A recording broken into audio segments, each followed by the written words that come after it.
He has said he wants to come forward, unlike some of your other opponents, which on paper seems like maybe a little bit of a bad idea. Do you think he's just trying to throw you off with some misdirection, perhaps, and actually that's not his strategy? Listen, if he's going to try to move forward, we all know what's going to happen. I'm going to put him to sleep in the first two minutes.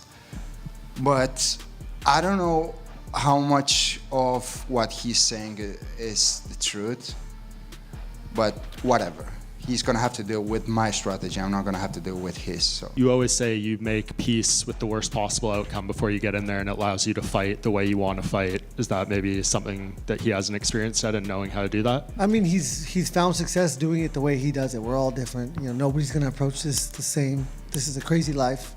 And yeah, I mean, it's just, again, he's backed himself into a corner, because when we go to the second round, you know, what's he gonna, you know, how is he gonna justify that to himself?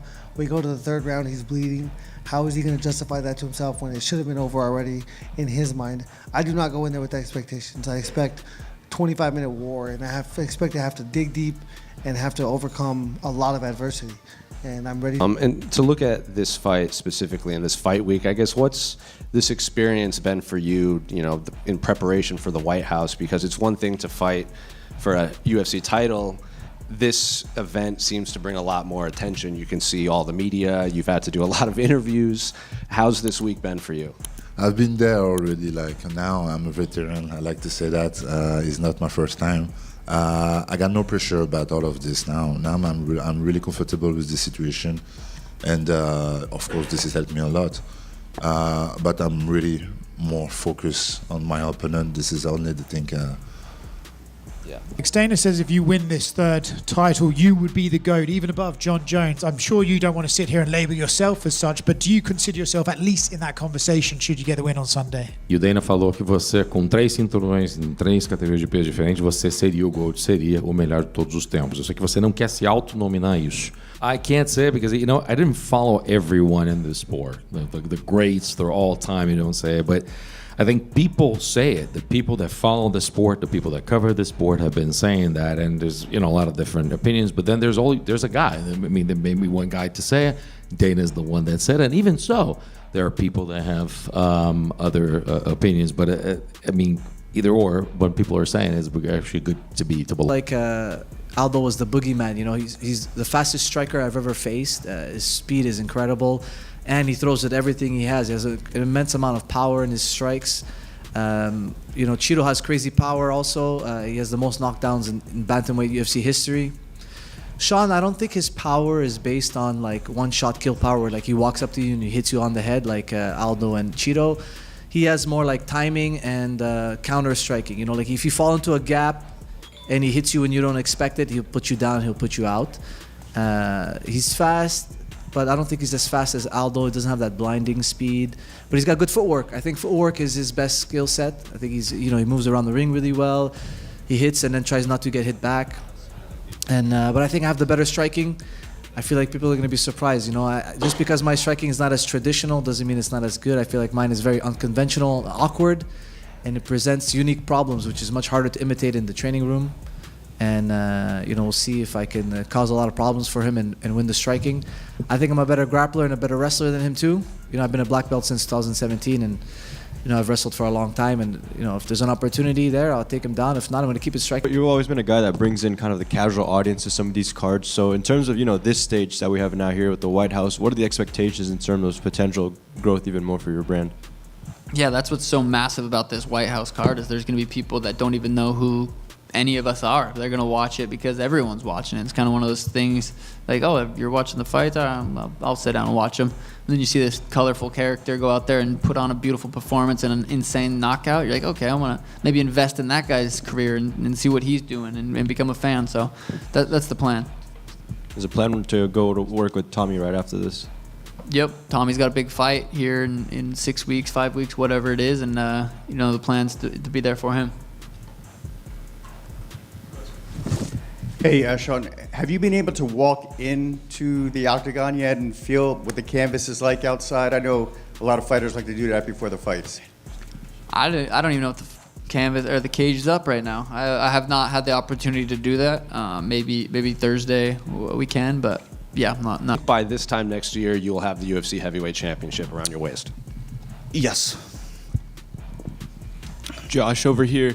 Okay. You were defending Justin Gaethje and Sean O'Malley on Twitter against Ilia Topuria. What do you plan on doing at the press conference? What do I plan on doing? You got to tune in for that.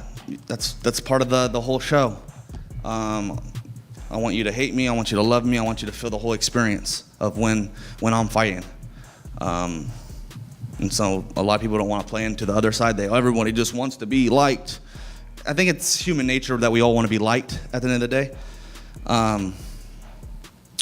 But I want you to feel all types of emotions when you see me fight. And so and throughout fight week, you don't know what you're gonna get from me, and so you have to. Going off that, I had Laura Sanko on my podcast this week, and speaking of you, she said this: I think with that American flag draped over her shoulders, walking out at the White House, if there was ever a drug that was legal to ingest, it would be Michael Chandler at the White House. He's going to be high as a kite in the best way possible. How much is patriotism fueling you this weekend?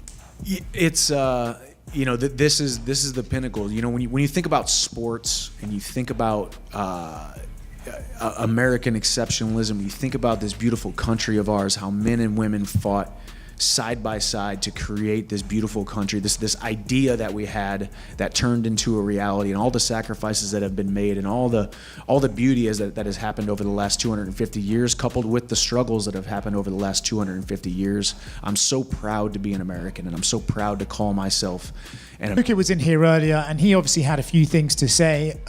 He said he wants to have you kidnapped by mimes so they can do unspeakable things to you. He said a lot of other stuff. Curious what you make of the whole Hockett experience. Oh, it's pretty cool. I'm a freaky type of dude, so I don't mind some minds playing my booty hole or nothing like that. Have you had it before? No, my wife, she, nah, I ain't gonna say nothing. No, I ain't never had nothing before. Never mind. When you look at his fight with Curtis Blades, do you anticipate he will come out and try and fight you in the same way, or is that just a recipe for disaster? No, I don't think he's going to fight me like that. I believe that he's going to really try to utilize his wrestling and stuff like that. He'll probably try to stand a little bit. I believe that he's going to try to get me tired, so he's going to try to go to the body a lot and stuff like that, and a lot of clinch. And he's just going to get me try to. Those of us who have never won a national championship, what goes into a White House visit, and what did they tell you about, hey, the president is coming out, act this way, sort of deal?